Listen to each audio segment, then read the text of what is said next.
ar turi išlikti komplikuoti santykiai su Kinija ir Baltarusija?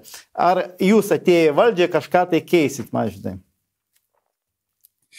Vienareikšmiškai mes keisim ir keisim su tokiu greičiu, kurio reiškia, jeigu mums pavyks, reiškia, ateiti į Seimą ir žmonės mumis patikės, aš manau, kad tas greitis bus tiesiog reiškia, niekada nebuvo, reiškia, tokiais greičiais dirbama, todėl kad kiekviena diena mums dabar yra svarbi ir mums jau metai laiko, kaip kiekviena diena yra labai svarbi ir per, sakykime, taip, ir dėlsti mes daugiau negalim. Žodžiu, ką aš dabar matau, reiškia, per debatus mes tik tai galim pamatyti, nes mes esame juk ne sistemoje šitoj.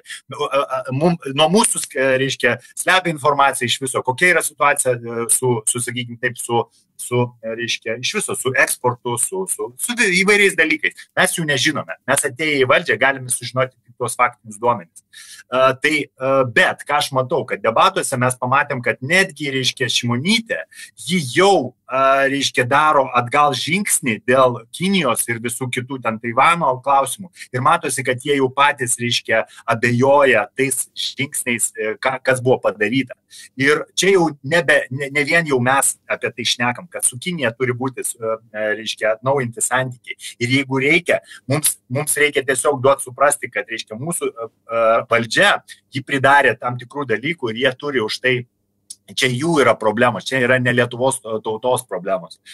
Ir jie yra atsakingi už tai. Lietuvos tauta dabar, reiškia, užsiema visiškai kitą priešingą poziciją Kinijos atžvilgių ir mes norim, reiškia, toliau su jais dirbti. Aišku, Baltarusijos įdirbis ir su Kinija yra, be abejo, čia yra sveikintinas ir vienareikšmiškai, reiškia, mes turėtumėm taip pat traktuoti Baltarusiją kaip BRICS šalį, kaip sakykime, kaip tą tiltą galbūt netgi į Kiniją.